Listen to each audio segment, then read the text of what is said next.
नमस्कार। इस वक्त हम मौजूद हैं जहांगीरपुरी के उस इलाके में जहां पर कल शाम को किस तरीके से एक सांप्रदायिक हिंसा को भड़काने की पूरी साजिश की गई थी और किस तरीके से यहां पर हिंसा की गई और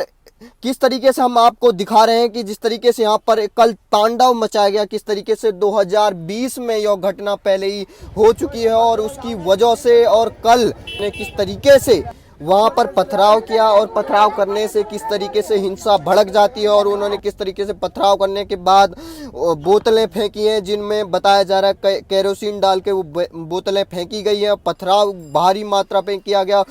लगभग 1000 की तादाद में लोग एकदम से हनुमान की जयंती को जो शोभा यात्रा निकल रही थी उस पर पथराव करते हैं और किस तरीके से आसपास की दुकानों में क्षति पहुंचाते हैं, उन पर तोड़फोड़ करते हैं और तोड़फोड़ करने के बाद वहां से सामान ले जाते हैं और वहां पे चोरी करते हैं और वहां पर आग लगा देते हैं और कई गाड़ियों को नुकसान पहुंचा दिया है। देख सकते हैं आप किस तरीके से गाड़ियों को नुकसान पहुंचाया गया है। और उसके बाद आज सुबह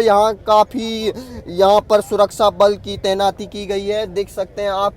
200 से ज़्यादा यहाँ पर आरपीएफ के जवानों को यहाँ पर लगाया गया है, रैपिड एक्शन फोर्स को लगाया गया है मुस्तैदी से। और यहाँ पर दिल्ली के तमाम बड़े अधिकारी जो पुलिस के अधिकारी हैं वो यहाँ पर लगाए जा चुके हैं। आप खुद देख सकते हैं यहाँ पर पुलिस किस तरीके से फ्लैग मार्च कर रही है ताकि यहाँ के जो स्थानीय लोग हैं जिनमें कल शाम से किस तरीके से उनमें भय का माहौल है, उनको ये भरोसा दिलाने के लिए कि अब हम यहाँ पर सिचुएशन कंट्रोल में है। और आप देख सकते हैं किस तरीके से अलग अलग समुदाय के लोग अपने समुदाय के साथ लोगों के साथ चर्चा कर रहे हैं किस तरीके से कल शाम जो घटना हुई है वो किन लोगों ने की है। अब पुलिस की ये बहुत बड़ी कार्रवाई होगी कि किस तरीके से उन उपद्रवियों को पहचाना जाए जिन्होंने कल शाम हनुमान जयंती के शोभा यात्रा पर उन्होंने पथराव किया। और फिर से 2020 की वो दिल्ली दंगे की याद फिर से ताज़ा हो गई और किस तरीके से देखा जा रहा था कि ये भी एक सुनियोजित तरीके से एक षड्यंत्र चलाया जा रहा था कि किस तरीके से फिर से 2020 के जो सीए एनआरसी के टाइम के जो दंगे हुए थे शाहीन बाग की वजह से, उसके बाद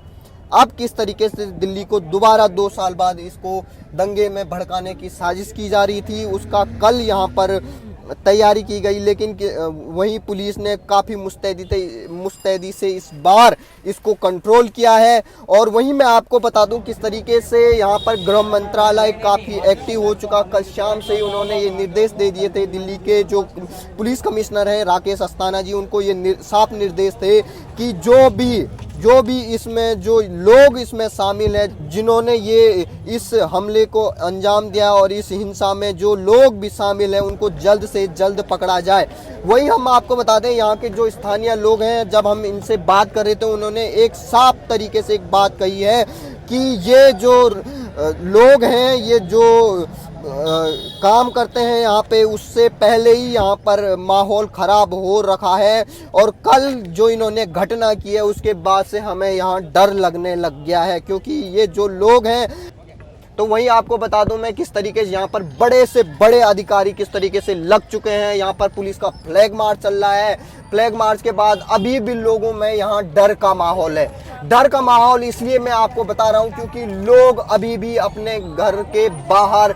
आए हुए हैं, उनको ये लग रहा है कि कभी भी कुछ हो सकता है। और सब ने हर दुकानें यहाँ पर लगभग आधा से ज़्यादा दुकानें यहाँ पर शटर डाउन है, सबकी दुकानें बंद हैं। और आपको बता दूं किस तरीके से कुछ 1-2 दुकानें जो परचून की हैं वो खुली हैं क्योंकि लोगों को डेली की जो आवश्यकताएं होती हैं, चाहे वो दूध हो चाहे वो उनका राशन हो, उसके लिए किराने की दुकानें खुली हैं। लेकिन यहाँ पर जो आरपीएफ की बटालियन है और जो यहाँ पर दिल्ली पुलिस का महकमा है वो काफ़ी मुस्तैद है और किस तरीके से पूरा महकमा एक तरीके से यहाँ पर जो मीडिया के लोग हैं यहाँ पर पूरा चाक चौकस बंदोबस्त है।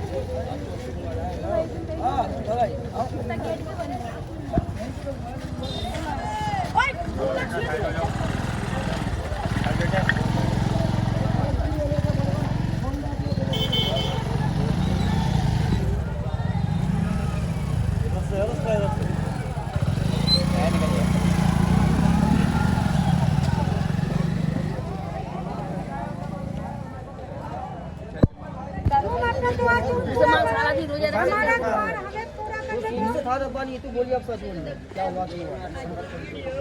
भैया वो देख रमजान में मुसलमान झूठ बोलेगा ही।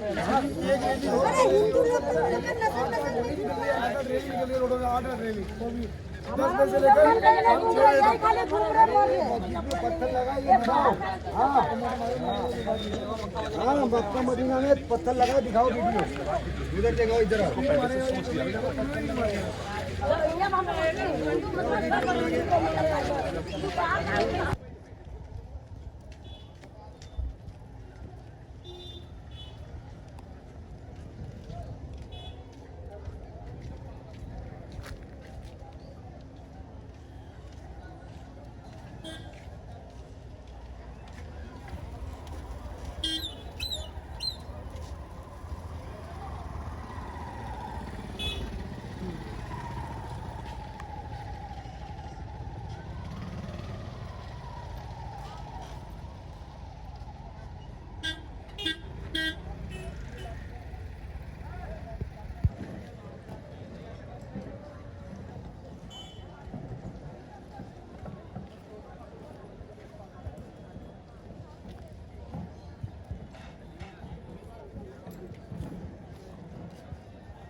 तो देखना होगा कि आगे यहाँ इसमें क्या कार्रवाई होती है। और जो लोग यहाँ पे बता रहे हैं कि इनकी वजह से यहाँ पर उनका जीना दूभर हो गया है और इन लोगों ने उनको मतलब इतना परेशान कर दिया, इतनी यहाँ पर आपराधिक घटनाएं पहले से हो रही हैं। तो ये देखना होगा कि अब इन लोगों पर क्या कार्रवाई की जाती है। और बताया जा रहा है ये लोग यहाँ के नहीं हैं,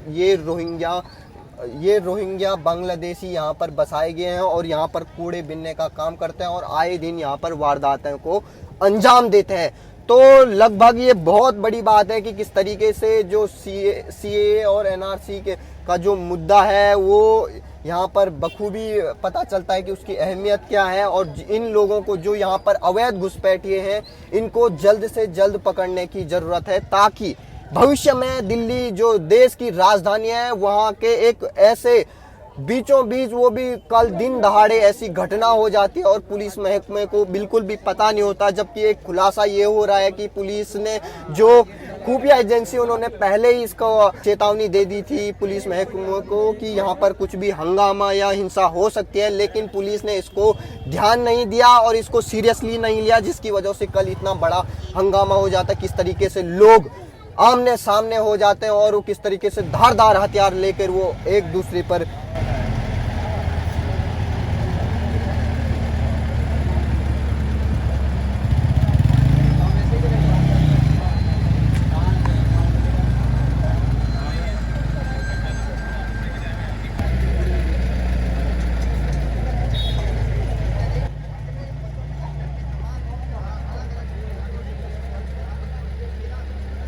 तो ये देखिए यहाँ पर आपको मैं दिखा रहा हूँ किस तरीके से ये वो कांच की बोतलें हैं और यहाँ पर ये पथराव हुआ है और इस गाड़ी को किस तरीके से बुरी तरीके से क्षतिग्रस्त कर दिया गया है। और यहाँ पर आप देख सकते हैं हर लोगों के चेहरे पर एक सिकन है, वो काफी यहाँ पर डरे हुए हैं, सहमे हुए हैं। और कई लोगों से जब मैं बातचीत करने जा रहा था तो वो डर रहे हैं, वो कह रहे हैं कि हम आपसे अगर बातचीत करेंगे तो कुछ समय बाद जब वो हमें पहचानेंगे उनसे हमें डर लगता है, हम आपके कैमरे के सामने नहीं बोल सकते हैं। तो साफ तौर पर नजर आता है कि इन लोगों का, जिन्होंने कल ये हिंसा को अंजाम दिया है, इन लोगों का यहाँ के स्थानीय लोगों पर कितना इनका खौफ है और इनसे वो डरते हैं। और एक महिला ने हमें ये बताया कि हमारी जो रेडियां हैं, जो इनके रेडी खुमचे पटरियों पर जो इनके फल और जो ये अपनी रेडियां लगाते हैं, उस पर का सामान तो पुलिस वाले यहाँ से एकदम से उखाड़ देते हैं। लेकिन जो ये हैं, जो ये बांग्लादेशी घुसपैठिए हैं, इनकी दुकान पे और इनके खुमचे, इनके जो इनके कूड़े के ढेर हैं, जो इनके कूड़े के बड़े बड़े बैग हैं, इनको पुलिस हाथ भी नहीं लगा सकती है। तो बहुत बड़ा आरोप यहाँ की स्थानीय जनता ने लगाया है और कल शाम से यहाँ के लोगों में काफी गुस्सा है कि किस तरीके से दिल्ली के, वो भी देश की राजधानी में ऐसा हो जाता है। तो ये बहुत बड़ी चिंता की बात है कि एक देश की राजधानी अगर सुरक्षित नहीं है तो कहाँ इस देश में सुरक्षा प्रदान की जाएगी कि एक समुदाय और एक धर्म के लोगों को अपने आराध्य का उनको एक शोभा यात्रा नहीं निकालने दी जाती, उस पर किस तरीके से पूरे देश में आप लगाइए। राजस्थान का करौली से लेकर रामनवमी में किस तरीके से वहां पर पथराव होता है, उसके बाद रुड़की उत्तराखंड में पथराव हो जाता है, कल हनुमान जयंती के मौके शोभा यात्रा पर झारखंड में हो जाता है, आपका पश्चिम बंगाल में हिंसा की वारदात सामने आ जाती है पथराव की, और उसके बाद आपको मैं बता दूं किस तरीके से अनेक राज्यों में, मध्य प्रदेश का खरगांव आपको पता ही होगा, वहां अभी तक वहां पे धारा 144 लागू है और धीरे धीरे वहां पे ढील दी जा रही है। और शिवम नाम का वो लड़का जो 5 दिनों से लगभग वेंटिलेटर पर था, कोमा में था, लेकिन अब वो किस तरीके से बाहर आ जाता, उसकी हालत देखिए, आपको जरूर पता लग जाएगा इन लोगों के क्या इनके इरादे हैं और ये किस तरीके से पूरे देश में हर जगह ये पथराव की घटना को अंजाम दे रहे हैं। तो ये साफ लगता है एक सुनियोजित तरीका है कि किस तरीके से किसी के जश्न में, किसी के उत्साह में उनके जो आराध्य हैं, उनके जो शोभा यात्रा निकलते हैं, उस पर किस तरीके से ये लोग पथराव करते हैं और पथराव करने के बाद फिर से विक्टिम कार्ड खेलते हैं कि हम पे इन्होंने हमला किया था तो हमने जवाब दिया। तो ये बहुत बड़ी बात है किस तरीके से पूरी दुनिया में ऐसे रोहिंग्या और म्यांमार की जो घटना हुई थी उसके बाद ये बांग्लादेशी रोहिंग्या यहाँ पे घुसपैठ करते हैं, अवैध घुसपैठ करते हैं, और अब भारत की सरकार चाहती है कि इनको यहाँ से बाहर भगाया जाए।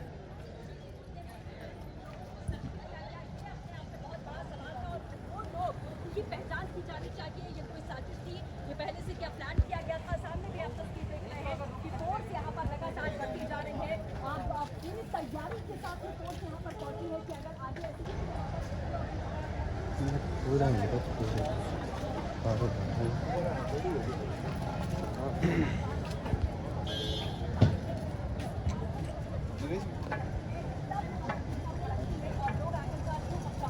कई लोगों ने बताया कि ये लोग यहाँ के नहीं हैं, बल्कि ये बांग्लादेशी रोहिंग्या यहाँ पर घुसपैठ करके आ चुके हैं। और किस तरीके से यहाँ पर पूरे तरीके से आप देख सकते हैं, यहाँ पर ये कूड़े बिनने का काम हो रहा है और हर जगह ये देखिए कूड़े की बस्तियाँ ही बस्तियाँ हैं, हर जगह कूड़े का काम चल रहा है। और किस तरीके से आपको पता होगा कल शाम को किस तरीके से कूड़े में बिनने वाली उन बोतलों से किस तरीके से हथियार बनाए गए और धारदार हथियार लेकर किस तरीके से एक मॉब आती है और वो किस तरीके से हनुमान जयंती की शोभा यात्रा में शामिल होने वाले लोगों पर किस तरीके से एकदम से टूट पड़ती है और किस तरीके से धारदार हथियार के साथ वो उन पे टूट पड़ते हैं और वहाँ पर पूरा अफरा तफरी मच जाती है, जिसमें लगभग कई लोग घायल बताए जा रहे हैं। और उसके बाद से दिल्ली पुलिस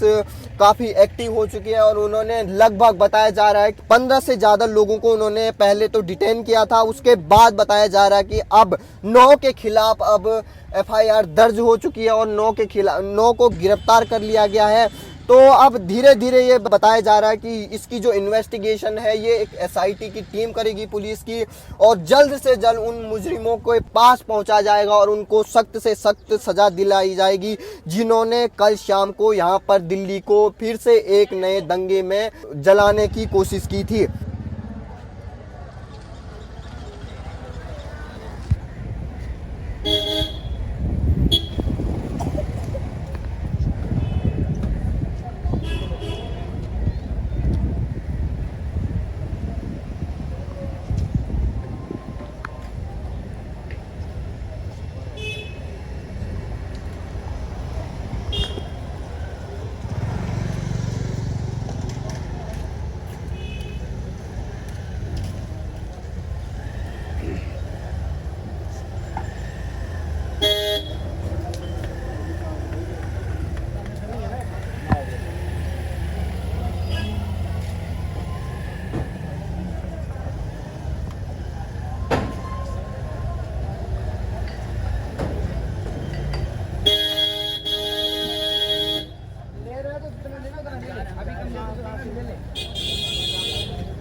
क्या